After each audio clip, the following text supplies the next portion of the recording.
नमस्कार दोस्तों, स्वागत है आप सभी का अपने YouTube चैनल में। आज का क्वेश्चन है लैंगरहैंस की द्वीपकाएँ पाई जाती हैं।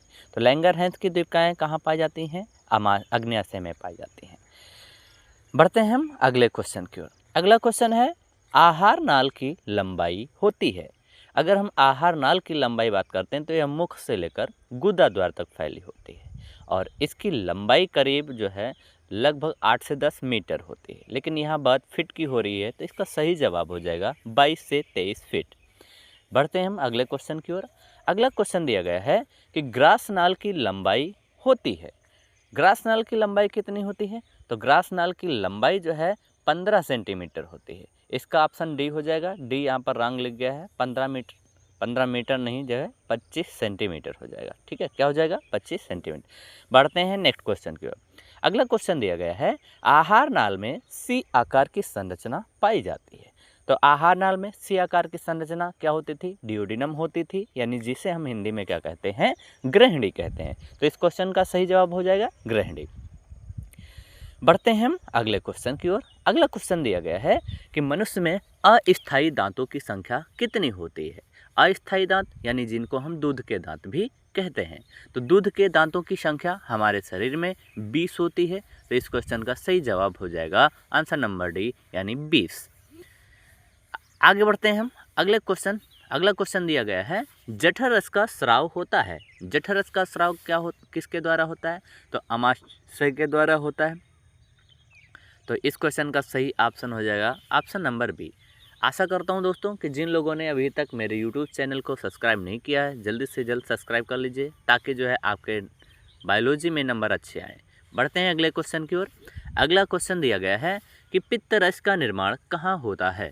तो पित्त रस का निर्माण जो है यकृत के द्वारा होता है, लेकिन यह दोस्तों संचित कहाँ रहता है? पित्ताशय में संचित रहता है। अधिकांशतः लोग इस क्वेश्चन का सही जवाब पित्ताशय लगा देंगे, लेकिन गलत हो जाएगा। बढ़ते हैं अगले क्वेश्चन की ओर। पित्तरस संचित कहाँ होता है? जी हाँ, अब यहाँ पर वही क्वेश्चन आ रहा है कि पित्तरस आके संचित कहाँ होता है? तो इस संचित जो है पित्ताशय में रहता है, लेकिन अगर निर्माण की बात आती है तो इसका निर्माण यकृत में होता है। तो इस क्वेश्चन का सही जवाब पित्ताशय हो जाएगा। बढ़ते हैं हम अगले क्वेश्चन की ओर। अगला क्वेश्चन आपके स्क्रीन पर कुछ इस प्रकार से दिया गया है कि आहार नाल की लंबाई होती है। आहार नाल की लंबाई कितनी होती है दोस्तों? तो आहार नाल की लंबाई 8 से 10 मीटर होती है। तो इस क्वेश्चन का सही जवाब हो जाएगा ऑप्शन नंबर ए, 8 से 10 मीटर। फिर से मैं बता रहा हूँ कि जिन लोगों ने अभी तक मेरे यूट्यूब चैनल को सब्सक्राइब नहीं किया है, जल्द से जल्द सब्सक्राइब कर लें तथा बेल आइकन को दबाना न भूलें। बढ़ते हैं अगले क्वेश्चन की ओर। पाचन की क्रिया होती है। पाचन की क्रिया कहाँ होती है? हृदय में तो परिसंचरण तंत्र होता है, किडनी में उत्सर्जन तंत्र होता है, ग्रास नली और आहार नाल। तो ग्रास नली जो है आहार नाल का ही भाग होता है। तो इस क्वेश्चन का राइट आंसर हो जाएगा ऑप्शन नंबर डी, यानी आहार नाल। आहार नाल जो है मुख से लेकर गुदा द्वार तक फैली होती है, इसी में पाचन की क्रिया कंप्लीट होती है। भोजन का अवशोषण कहाँ होता है? अगर हम भोजन की बात करते हैं तो जब भोजन में पोषक तत्व जो होते हैं इनको छोटी आंत में कुछ उभारनुमा संरचनाएं पाई जाती हैं जिन्हें विलाई कहते हैं, ये अवशोषित कर लेती हैं। तो यानी इस क्वेश्चन का सही जवाब हो जाएगा ऑप्शन नंबर बी, छोटी आंत में। बढ़ते हैं हम अगले क्वेश्चन की ओर। अगला क्वेश्चन दिया गया है कि जल का अवशोषण कहाँ होता है? तो जब भोजन में उपस्थित पोषक तत्वों का अवशोषण कर लिया जाता है छोटी आंत में, फिर इसे बड़ी आंत में भेज दिया जाता है। बड़ी आंत में क्या होता है? जल का अवशोषण कर लिया जाता है। तो इस क्वेश्चन का राइट आंसर हो जाएगा ऑप्शन नंबर ए, बड़ी आंत। बढ़ते हैं अगले क्वेश्चन की ओर।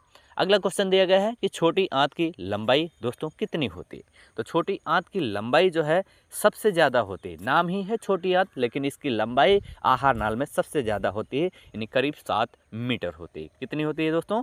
करीब 7 मीटर होती है। बढ़ते हैं हम अगले क्वेश्चन की ओर। अगला क्वेश्चन दिया गया है कि लार ग्रंथियों की संख्या कितनी होती है? लार ग्रंथियों की संख्या, ये लार ग्रंथियां जो होती हैं ये लार का स्राव करती हैं और ये मुख में पाई जाती हैं और इनकी संख्या 3 जोड़ी अर्थात कितनी होती है? 6 होती है। तो इस क्वेश्चन का राइट आंसर हो जाएगा ऑप्शन नंबर बी, 6। आशा करता हूं दोस्तों कि आपको वीडियो पसंद आया होगा। अगर आपको वीडियो पसंद आया है तो please like, share, comments and subscribe to our YouTube channel. साथ ही साथ बेल आइकन को दबाना ना भूलें। धन्यवाद।